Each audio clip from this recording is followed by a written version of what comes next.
Mapatatapos ko rin. In the fullness of God's time. Pre, pag napunta ako doon sa inyo, ikaw mag-alaga sa akin, ha? Magpagaling ka. Sir, salamat po talaga, sir. Huwag po kayo mababago. Itlog. Ang importante yung ginapubiran mo ang hindi matanggal. Pag yan ang tilanggat, putang yun. Pati ako iiyak. Ang sabi ko kay Cristel, alam mo, si President Duterte, he is not just a name. He is not just a person. He is not just a president. He is a symbol of how we should love our country. Ako kasi empleyado lang ng gobyerno, na national government. And so whenever I get a crown, of course, sa Pilipino lang ako nagbabaw. Por respeto, as a trabahante, nagbabaw ako. Ngayon po, sibilyan na ako. Hindi na ninyo ako trabahante. Pareho-pareho na tayo. Babay-babay talaga.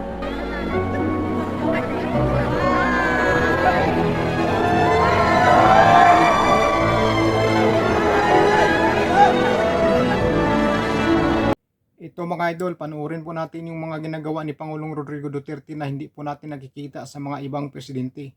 Si Pangulong Rodrigo Duterte lang po ang nakikita kong ganito mga idol, nga sobra kamahal po yung taong bayan, lalo-lalo na po yung mga bata. Sobrang mahal po talaga niya mga idol.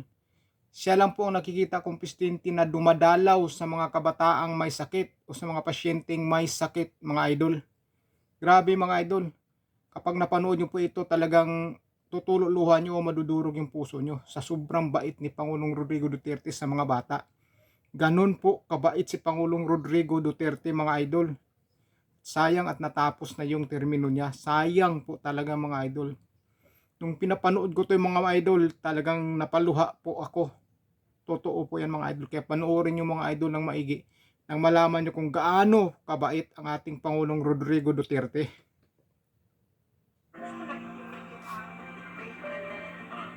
Mapatatapos ko rin. In the fullness of God's time. Pre, pag napunta ako doon sa inyo, ikaw mag-alaga sa akin, ha? Magpagaling ka. Sir, salamat po talaga, sir. Huwag po kayo mababago. Itlog. Ang importante yung ginapubiran mo ang hindi matanggal. Pag yan ang tilanggat, putang yun. Pati ako iiyak. Ang sabi ko kay Cristel, alam mo, si President Duterte, he is not just a name. He is not just a person. He is not just a president. He is a symbol of how we should love our country. Ako kasi empleyado lang ng gobyerno, na national government. And so whenever I get a crown, of course, sa Pilipino lang ako nagbabaw. Por respeto, as a trabahante, nagbabaw ako. Ngayon po, sibilyan na ako. Hindi na ninyo ako trabahante. Pareho-pareho na tayo. Babay-babay talaga.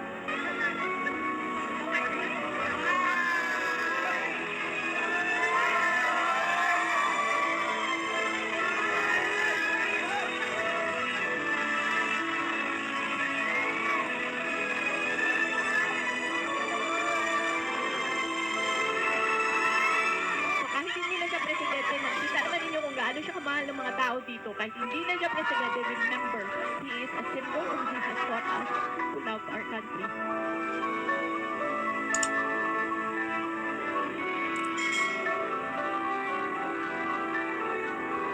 And by showing us a good example, he showed us how to love our country dahil sa totoo lang, the Filipinos have lost our way. We have lost our way for a long time, and he has set us back to the right track.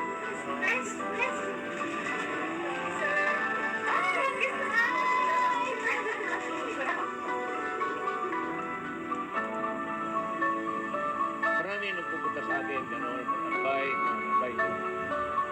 Hindi ko na. May time. Problema mo yung story mo. Paano araw, bili tayo ng kamay. Ha? May pabili mo na. Maayos ka na. Ilan pa lang sa Diyos, no? Pinigilan sa amin ito. Sa experience kasi. Diyos yan. Ginamit ko yung door para sa mga ginamit. Tapos sabi ko kay then Senator Ate Ibongo, who is now a Senator, then my aide, sinabi ko sa kanya, hanapan mo ako ng bahay na maliit. Parang bachelor's house na. Kaya ako lang man, anak ko may mga bahay man sarili nila. Doon ako titira. Ganun talaga. Ang liit-liit yan, dalawang kwarto, tapos may washroom sa gitna. Parang koridor, yun na yun. Yun sabi ko, tamang-tama lang ito para sa ito, muna kaya ko. Sabi ko kay May, yung bahay ko, ibigay ko na lang. Hindi ko itong ito lang. Sabi ko May, ibigay ko na lang sa hospital. Ito po binigay sa amin ni PRRT. It has housed hundreds of children over the past years na pinagamit ito ng presidente sa amin. May mga nakatapos kami ng mga estudyante dyan. Children who had cancer, who were saved from cancer, and whose lives we have saved, and whose futures we have saved. So meaningful sobra yung House of Hope, Margarita Village. Yan. Okay lang. Magtulong sa kapwa.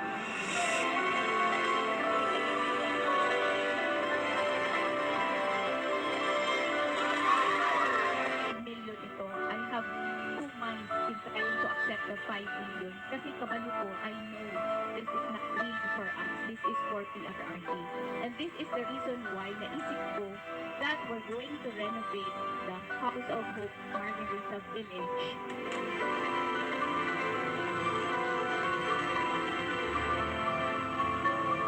Paglakas sa isang ganito, ay hinawakan ko sa isang talong mo, hinihila niya ako. Sabi mo, anak, bakit? Sabi ko, naiyak ko. Sabi niya, Mayor, tutuloy naman itong paa ko bukas, pero pag nabuhay ako, bigyan mo ako ng paa. Alam mo, tumirit ko ako dun sa washroom.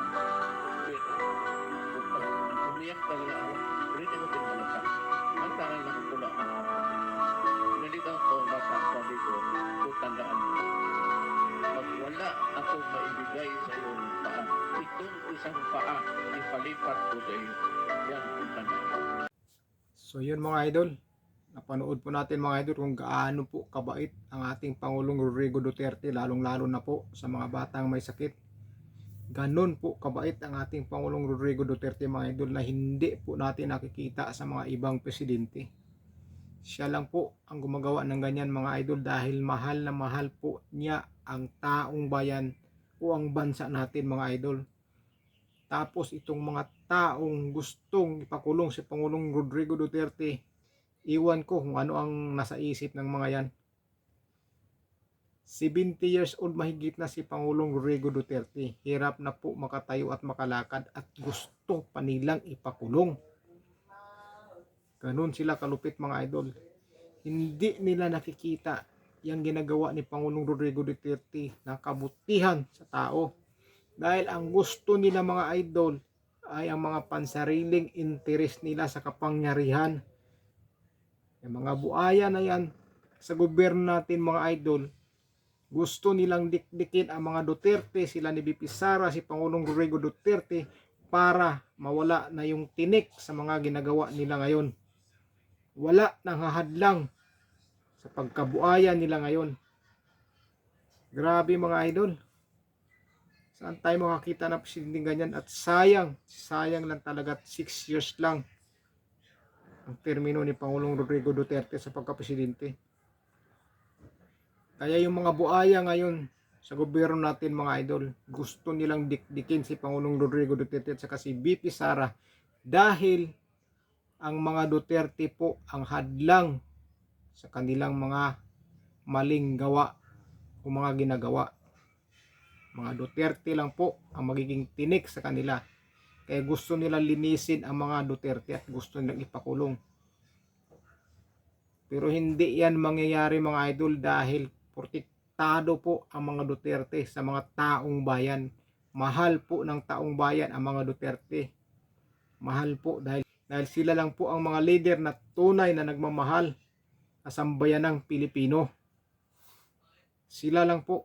Wala na po tayong makikitang presidenteng kagaya ni Pangulong Rodrigo Duterte na dumadalaw sa mga kabataang may sakit sa ospital. Binibigyan ng tulong, binibigyan ng lakas ng loob para lang gumaling sa kanilang mga sakit. Kikita naman natin mga idol, biruin nyo mga bata, nag-iiyak, umiiyak, nakikita si Pangulong Rodrigo Duterte na dinadalaw sila ng isang Pangulo na nagpapakita ng pagmamahal sa taong bayan, lalong-lalo sa mga kabataan. Samantala itong mga buaya wala nang ginawa kundi gipitin ang mga Duterte. Gustong ipakulong kahit nakikita nilang hirap na nga maglakad. Si Pangulong Rodrigo Duterte gusto pa nilang ipakulong.